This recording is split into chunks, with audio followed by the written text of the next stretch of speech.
Hello दोस्तों, मैं दीपक मिश्रा स्वागत करता हूं अपने YouTube चैनल वो भयानक यादों में। दोस्तों, अगर कहानियां पसंद आ रही हैं तो लाइक शेयर कमेंट और सब्सक्राइब अवश्य करें। दोस्तों, हर कहानियां डरावनी नहीं होती।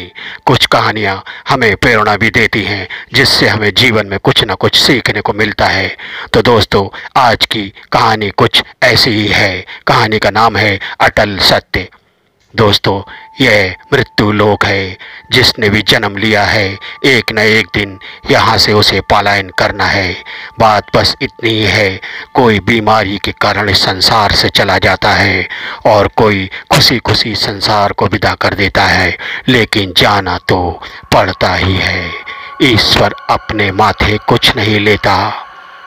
ऐसी ही एक कहानी है रमिया नाम की एक दादी की, जो चंपापुर गांव में रहती थी। उनके आगे पीछे कोई भी नहीं था। रमिया बहुत ही दयालु प्रवृत्ति की थी। गांव के लोग अक्सर उन्हें अपने बड़े बड़े शुभ कार्यों में बुलाते और उनसे सलाह मशवरा करते और उनकी बहुत ही इज्जत किया करते थे। उनके एक झोपड़ा था, उसमें वह बेचारी अकेली ही रहती थी। दोस्तों, एक दिन की बात है। वह तो बहुत ही स्वस्थ थी, उन्हें कोई तकलीफ नहीं थी। लेकिन एक दिन जब वह सुबह निकल के अपने झोपड़ी से बाहर नहीं आई तो लोगों ने बातें करना शुरू कर दिया। क्या बात है, आज रमिया दादी नहीं निकली? बहुत देर हो गई। अक्सर तो बहुत सुबह जल्दी उठ जाती थी और हम लोग का हालचाल पूछा करती थी, लेकिन बात क्या है? लोगों ने कहा, भैया हमने भी तो नहीं देखा, आओ आवाज़ लगाते हैं, दरवाज़ा ठोकते हैं। लोगों ने दरवाज़ा ठोकना शुरू कर दिया, लेकिन काफ़ी देर तक तब दरवाज़ा नहीं खुला तो लोगों ने दरवाजे को तोड़ दिया। देखते क्या हैं, रमिया दादी इस संसार को पलायन कर चुकी हैं। लोगों ने बहुत ही दुखी से कहना शुरू कर दिया, अरे बहुत बुरा हुआ, ये भगवान ने अच्छा नहीं किया। इतनी अच्छी दादी, ये कभी किसी का बुरा नहीं कर सकती, फिर भी देखो भगवान ने इसके साथ कितना बड़ा अन्याय किया। बेचारी के आगे पीछे भी कोई नहीं था, उसके बावजूद भी यह हम लोग की मदद ही किया करती थी। हे प्रभु, ऐसा तूने क्यों किया? क्यों किया प्रभु ऐसा तूने? इसके साथ ऐसा नहीं होना चाहिए था। दोस्तों, यह बातें इतनी बढ़ गई तो कहते हैं कैलाश पर्वत के ऊपर भगवान शिव बैठे हुए थे। पार्वती ने उनसे पूछा, स्वामी ये लोग कैसी बातें कर रहे हैं हमारे प्रति? भगवान शिव ने कहा, कैसी बातें कर रहे हैं देवी?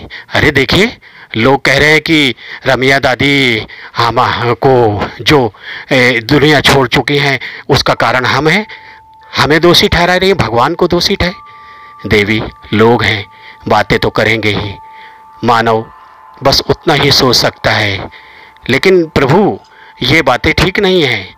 अरे उनको ये पता चलना चाहिए कि हमने उन्हें नहीं उठाया है, हम उसके दोषी उसके कारण नहीं हैं। उनकी आयु समाप्त हो चुकी थी, इसके लिए चली गई।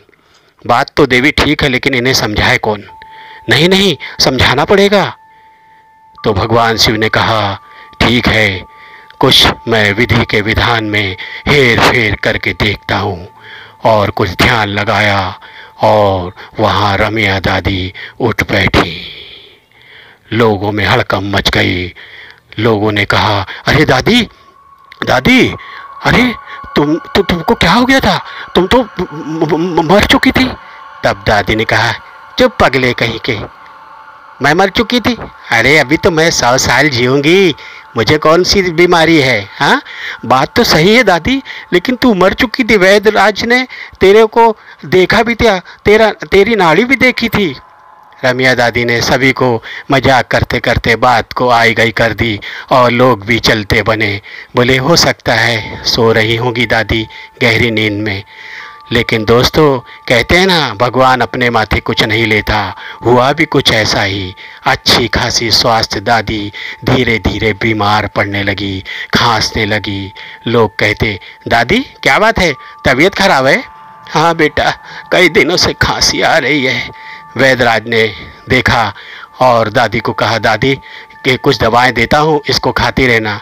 दादी ने कहा, इन दवाओं को मैं नहीं खाऊंगी। हाँ, मैं नहीं खाऊंगी ये दवाएं तेरी। और धीरे धीरे दादी और बीमार पड़ गई और बीमार पड़ते पड़ते एक दिन संसार को हमेशा के लिए अलविदा कह गई। तब लोगों ने फिर आए और कहा, अरे ये दादी तो फिर दुनिया को छोड़ के चली गई उस दिन की जैसे। लेकिन इस बार लोगों ने उन्हें काफ़ी देर तक टटोला, काफ़ी देर तक हिलाया, ज़बरदस्ती मुंह के अंदर पानी डाला, सब करके थक गए। वैद्यराज ने कहा, तुम मूर्खों वाला काम क्यों कर रहे हो? रम्या अब इस दुनिया में नहीं है, नहीं है, नहीं है। तब लोगों ने कहा, देखो बेचारी इतने दिन से बीमार थी, अब दुनिया को छोड़ के चली गई। वहीं कैलाश पर्वत पे भगवान शिव मुस्कुराए और पार्वती की तरफ देख के बोले, क्या समझ रही हो देवी? अब क्या सुन रही हो? स्वामी सच है, पहले तो उसकी आयु पूरी हो चुकी थी, तब लोगों ने हमें दोषी ठहराया, और अब जब वह बीमारी से मरी तो लोग कहते हैं वह बीमारी के कारण मर गई। तो दोस्तों कहते हैं ना, ईश्वर अपने माथे कुछ नहीं लेता, जाना तो पड़ता ही है, किसी को देर से और किसी को पहले। तो दोस्तों कैसी लगी कहानी? अच्छी लगी हो तो लाइक शेयर कमेंट और सब्सक्राइब अवश्य करें दोस्तों। Good night.